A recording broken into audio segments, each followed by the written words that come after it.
नमस्कार दोस्तों, स्वागत है हमारे इंस्पायर टू यू चैनल पर। दोस्तों, किसी ने सही कहा है कि आवाज ऊंची हो तो कुछ लोग सुनते हैं, लेकिन अगर बात ऊंची हो तो बहुत सारे लोग सुनते हैं। ये कहानी एक लड़के की 24 साल का लड़का जो सेठ के यहाँ पर नौकरी करता था।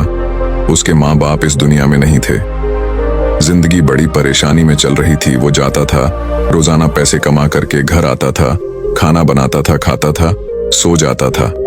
एक दिन उसने देखा कि एक बूढ़ा फकीर अपनी पीठ पर 3 ठेले लेके एक शहर से दूसरे शहर की ओर जा रहा था। वह काफी बूढ़े भी थे और काफी देर से वह यूं ही सफर कर रहे थे और आखिरकार कुछ दूर और सफर करने के बाद वह चलते चलते थक कर एक पेड़ के नीचे बैठ गए। तभी उनकी नजर एक नौजवान युवक पर पड़ी जो उसी रास्ते से जा रहा था और वह भी उसी दिशा में जा रहा था जिस दिशा में उन बूढ़े फकीर को जाना था। तभी वह लड़का उन बूढ़े फकीर के पास से होकर गुजरा। इस पर वह फकीर उस लड़के से कहते हैं, सुनो बेटा, क्या तुम मेरी थोड़ी सी मदद कर सकते हो? ये ठेला बहुत भारी है और मैं बूढ़ा हो चुका हूँ। मैं ज्यादा समय तक इनका बोझ नहीं उठा सकता और मैं बहुत थक भी चुका हूँ। तो क्यों ना तुम मेरे एक ठेले को ले लो और मुझे उस दूसरे गांव तक पहुंचा दो। इसके बदले में मैं तुम्हें 3 स्वर्ण मुद्राएं दूंगा। वह लड़का उन फकीर की सारी बातें सुनता है और उन फकीर से कहता है, कोई बात नहीं बाबा, मैं आपकी मदद करने के लिए तैयार हूं। कहिए आपको कहां जाना है? ऐसा कहकर उस लड़के ने उन फकीर का एक ठेला उठा लिया और अपने कंधे पर ले लिया। तभी उस जवान लड़के को यह एहसास हुआ कि यह ठेला तो सचमुच बहुत भारी है। वह लड़का और फकीर दोनों रास्ते में आगे की ओर बढ़ चले। कुछ दूर आगे चलने के बाद देखते ही देखते वह गांव खत्म होने लगा और अब एक सुनसान रास्ता आगे की ओर जा रहा था। वे दोनों अपने मार्ग में मस्त होकर आगे की ओर बढ़ रहे थे। जब भीड़ से पूरी तरह से अलग हो गए तो वह लड़का उन फकीर से कहता है, बाबा, इस ठेले में आखिर ऐसा क्या रखा है जो ये ठेला इतनी वजन है? इस पर वह फकीर आदमी उस लड़के को जवाब देते हुए कहते हैं, कुछ नहीं बेटा, बस इसमें तांबे के कुछ सिक्के भरे हुए हैं, इसी कारण ये ठेले में बहुत वजन है। उन फकीर की यह बात सुनकर वह लड़का मन ही मन सोचने लगा, लगता है ये बाबा जरूर कोई व्यापारी है, तभी तो इतने सारे तांबे के सिक्के लेकर चल रहे हैं। और फिर तभी उसके मन में एक ख्याल आया कि मुझे क्या करना है। मुझे तो खाली यह ठेला दूसरे गांव तक पहुंचा है, बस इतना ही। जैसे ही उसके मन में यह ख्याल आया, उसने तांबे के सिक्कों का वह ख्याल मन से निकाल दिया और अपनी धुन में मस्त होकर वह आगे की ओर चलने लगा। चलते चलते कुछ और समय बीता और वे दोनों एक नदी के किनारे जा पहुंचे। वह लड़का हट्टा कट्टा था और काफी चुस्त और तंदुरुस्त भी था, इसलिए वह बिना सोचे समझे उस नदी में उतर जाता है, किंतु वह फकीर अब भी किनारे पर ही खड़े थे।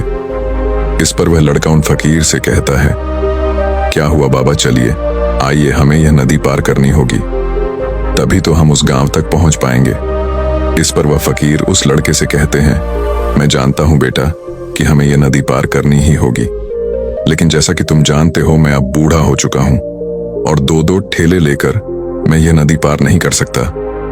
कहीं मेरा पांव फिसल गया तो क्या होगा? क्या तुम मेरी एक और गठरी ले सकते हो? मैं तुम्हें इसके बदले भी 3 स्वर्ण मुद्राएं दूंगा। इस पर वह लड़का मुस्कुराते हुए उन फकीर से कहता है, बाबा, आप मुझे शर्मिंदा कर रहे हैं। यदि आप मुझे स्वर्ण मुद्राएं ना भी दें तो भी मैं आपका कार्य अवश्य करूंगा। मैं आपको उस दूसरे गांव तक जरूर पहुंचाऊंगा।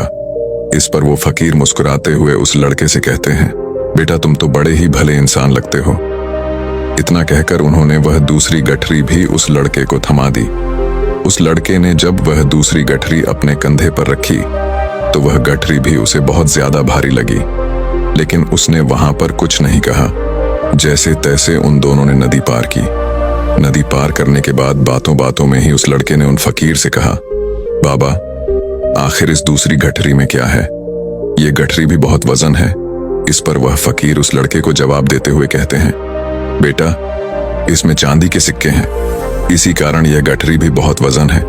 उन फकीर की यह सारी बातें सुनकर अब उस लड़के का दिमाग तेजी से काम करने लगा था। वह यह सोच रहा था कि एक ठेले में तांबे के सिक्के हैं और दूसरी में चांदी के। ऐसा प्रतीत होता है मानो यह फकीर बाबा कहीं दूर से आ रहे हैं और उन्होंने अपनी सारी जमीन जायदाद बेचकर ये सारे सिक्के इकट्ठे किए हैं। तभी तो वह इतना धन लेकर चल रहे हैं, लेकिन वह लड़का उन फकीर से कुछ नहीं कहता और वे दोनों चुपचाप मार्ग में आगे की ओर बढ़ते चले जाते हैं। कुछ दूर आगे बढ़ने के बाद एक बार फिर एक सुनसान राह आती है। उस सुनसान रास्ते को देखते ही उस लड़के के मन में तरह तरह के विचार उत्पन्न होने लगे। वह यह सोचने लगा, अरे यह तो सुनसान जगह है, अगर मैं यह सिक्के लेकर यहाँ से भाग जाऊं तो यह फकीर मुझे कब तक दौड़ाएंगे। मुझे नहीं लगता कि मुझे कभी पकड़ पाएंगे और यहाँ पर कोई है भी नहीं जो इनकी मदद कर पाए। और वैसे भी ये बहुत सारे सिक्के हैं, मैं इनसे एक अच्छी दुकान खरीद सकता हूँ, अपना नया व्यापार शुरू कर सकता हूँ। और वैसे भी ये बूढ़ा फकीर अब इन पैसों का क्या करेगा, इससे अच्छा तो मैं ही इन्हें रख लेता हूँ। वह लड़का यह सब बारे में सोच ही रहा था, तभी अचानक उसे खुद पर आश्चर्य हुआ। अरे मैं यह क्या सोच रहा हूँ, यह फकीर बाबा न जाने कहां से आ रहे हैं और क्या खूच करके इन्होंने इतने सारे पैसे इकट्ठा किए होंगे। मुझे इनका फायदा नहीं उठाना चाहिए। नहीं, मुझे ऐसा नहीं करना चाहिए। उसने कुछ देर के लिए तो अपने मन के विचारों को काबू कर लिया, लेकिन कुछ देर बाद उसके मन के विचार उस पर देखते ही देखते हावी होने लगे। वह लड़का 2 ठेले लेकर उन फकीर के पीछे पीछे चल रहा था और कुछ दूर आगे चलने के बाद एक पहाड़ी आई। इस पर वह फकीर बाबा उस लड़के से कहते हैं, बेटा यह पहाड़ी मैं नहीं चढ़ पाऊंगा, मैं काफी बूढ़ा हो चुका हूं और मेरे घुटनों में भी दर्द रहता है। यदि तुम मेरी तीसरी गठरी भी ले लो तो मैं तुम्हें 3 और स्वर्ण मुद्राएं दूंगा, लेकिन याद रखना इसे कहीं गिराना मत, कहीं ये गठरियां खुल ना जाए। इस पर वह लड़का उन फकीर से कहता है, क्यों बाबा, आखिर इसमें ऐसा क्या है। इस पर वह फकीर उस लड़के से कहते हैं, बेटा इसमें स्वर्ण मुद्राएं हैं। यह सुनकर वह लड़का मन ही मन बहुत प्रसन्न हुआ। उसने चुपचाप वह गठरी भी उन फकीर से ले ली और देखते ही देखते वे दोनों मार्ग में आगे की ओर बढ़ने लगे। अब वह फकीर बिना कोई वजन लिए हुए आराम से पहाड़ की चढ़ाई पर चढ़ रहे थे, किंतु वह नौजवान लड़का जो पीछे था वह वजन के कारण बहुत धीरे धीरे चल पा रहा था। लेकिन जब से उसने सोने का नाम सुना था उसका मन तो छलांग मार रहा था। वह मन ही मन सोच रहा था, अगर मुझे यह सारा धन मिल जाए तो मेरा पूरा जीवन तो आराम से कट जाएगा। वैसे भी यह बाबा तो बूढ़े हो चुके हैं, भला इन्हें इतने पैसों की क्या जरूरत है, इनका जीवन तो वैसे भी कट चुका है। मैं एक काम करता हूँ, यह सारे पैसे लेकर यहाँ से भाग जाता हूँ। लड़के के मन में अनगिनत विचार उठ रहे थे। लड़के का मन अब उसकी बुद्धि पर पूरी तरह से हावी हो चुका था और उस लड़के का मन अपनी बात को सही साबित करने के लिए उससे कुछ भी कह रहा था। और तभी उस लड़के के मन में एक और विचार उत्पन्न हुआ और अब की बार वह लड़का यह सोच रहा था, लगता है यह फकीर बाबा कोई चोर है, वरना इनके पास इतनी सारे स्वर्ण मुद्राएं कहां से आएंगे।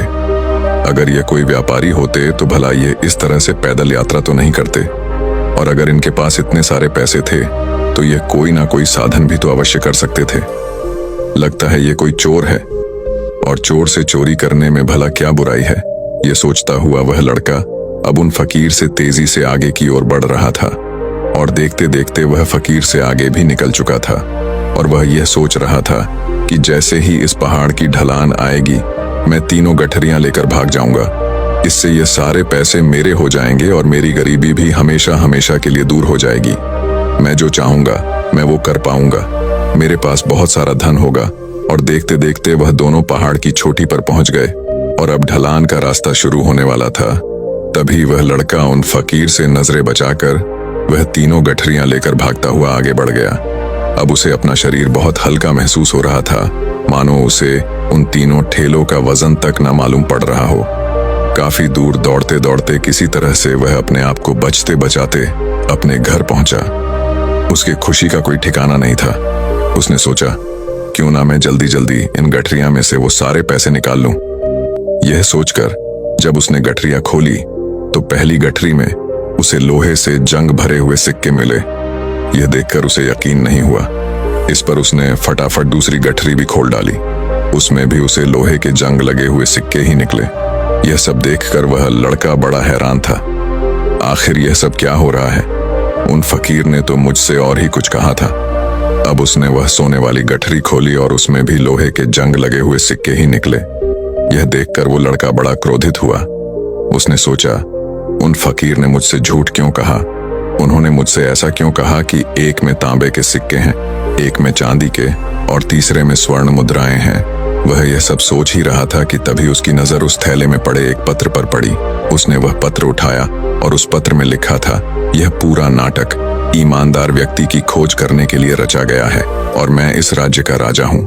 मेरी कोई संतान नहीं और इसीलिए मैंने यह षड्यंत्र रचा है ताकि मैं अपने राज्य में किसी एक ऐसे ईमानदार व्यक्ति की खोज कर सकूं जो मेरे बाद इस राज्य का राजा बन सके और इस राज्य भार को संभाल सके।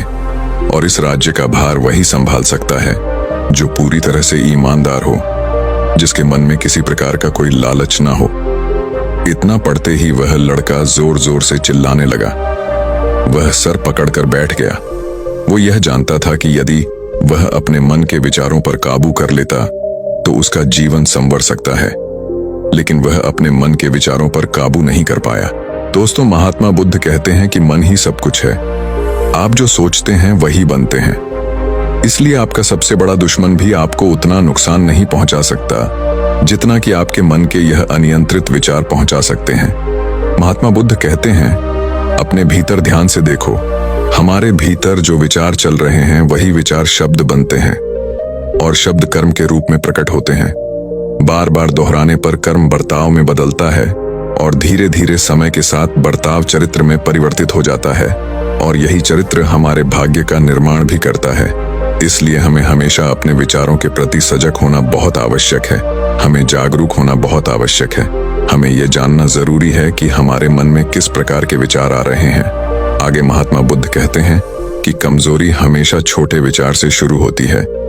यह एक बीज के रूप में होती है और यदि इस बीज को नष्ट न किया जाए तो यह छोटा सा विचार बहुत जल्द ही एक विशाल वृक्ष का रूप ले लेता है और हमारी बुद्धि की सोचने और समझने की क्षमता को पूरी तरह से नष्ट कर देता है। जिस प्रकार आपने इस कहानी में देखा किस प्रकार उस जवान लड़के का मन उस पर हावी हो चुका था और उसकी सही और गलत सोचने की क्षमता पूरी तरह से नष्ट हो चुकी थी, जिस कारण वह यह समझ नहीं पाया कि उसे क्या करना चाहिए और उसके लालच ने उसके भीतर इतनी ऊर्जा भर दी कि वह तीनों ठेले उठाकर इतनी तेजी से वहां से भागता आगे भी बढ़ गया। इसीलिए जब आपके मन में पहली बार कोई गलत विचार उत्पन्न हो तभी उसे जड़ से उखाड़ देना चाहिए, अन्यथा वह विशाल वृक्ष का रूप लेगा और आपको किसी न किसी गलत राह पर वह ढकेल ही देगा। आप चाहकर भी उसे रोक नहीं पाएंगे। लेकिन अब आपके मन में यह प्रश्न उठ रहा होगा कि हम भला अपने मन के विचारों को कैसे नियंत्रित करें। हमारा मन तो इतना चंचल है, वह इतना शक्तिशाली है कि वह हम पर हावी हो ही जाता है। हम चाहकर भी उस पर नियंत्रण नहीं कर पाते। इसका जवाब में महात्मा बुद्ध हमें दो बातें समझाते हैं। पहली बात, सही इरादा विकसित करो। कई बार आपने देखा होगा कि आपके मन में कुछ और होता है किंतु आप कहते कुछ और है, क्योंकि आपके मन के भीतर जो कुछ बसा है वही आपके मुख से बाहर भी निकल रहा है। लेकिन जब हमसे वह गलती हो जाती है तो उसके बाद हमारा मस्तिष्क अच्छी तरह से काम करना शुरू कर देता है। हमारे सोचने और समझने की क्षमता एक बार फिर से जागृत हो जाती है और ऐसी अवस्था में हमें यह एहसास होता है कि हमसे गलती हो गई है और फिर हमारा मन दुखी हो जाता है। हमारा मन अफसोस से भर जाता है और इस भारीपन और दुख से बचने के लिए महात्मा बुद्ध हमें सही इरादा विकसित करने के लिए कहते हैं।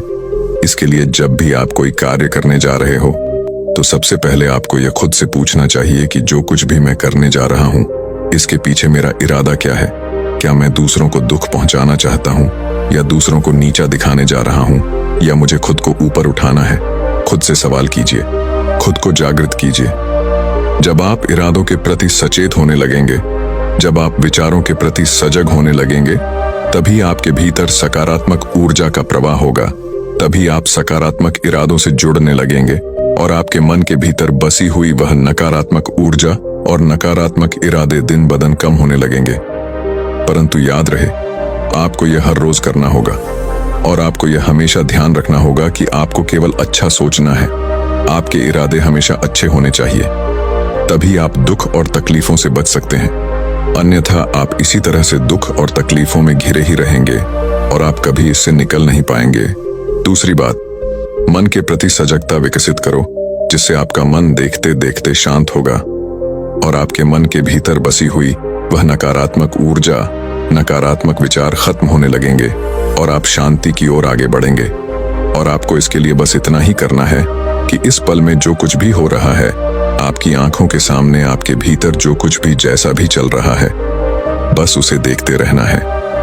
अपने मन के अच्छे बुरे विचार, अपनी भावनाएं और अपनी यादों पर बिना प्रतिक्रिया दिए उन्हें केवल देखते रहना है, जिससे आपके मन के सारे विचार देखते ही देखते खत्म होने लगेंगे। आपका मन खाली होने लगेगा और आप नकारात्मक विचारों से न सोच से बच सकते हैं और आप इन दुख और तकलीफों से भी दूर रह सकते हैं। इसीलिए महात्मा बुद्ध कहते हैं, जो स्वयं को देखता है वही सबसे बड़ा तपस्वी है। अर्थात जो अपने मन में चल रहे उन विचारों को बिना प्रतिक्रिया दिए हुए केवल देखता है और उन पर कोई भी प्रतिक्रिया नहीं करता, बस उन्हें देखता और समझता है, वास्तविकता में वही मन पर नियंत्रण भी कर सकता है और वही अपना जीवन सुखी और खुशहाली तौर पर जी सकता है। इसलिए यदि आप भी अपने जीवन को सुखी और खुशहाल बनाना चाहते हैं, तो आपको सबसे पहले अपने मन पर नियंत्रण साधना ही होगा, अपने मन को खाली करना ही होगा, अपने मन के विचारों के प्रति आपको सजग होना ही होगा। तो दोस्तों, उम्मीद है कि इस वीडियो से आपको काफी कुछ सीखने को मिला होगा। अगर वीडियो अच्छा लगा तो लाइक और इंस्पायर्ड टू यू चैनल को सब्सक्राइब करना मत भूलिएगा। नमो बुद्धाय।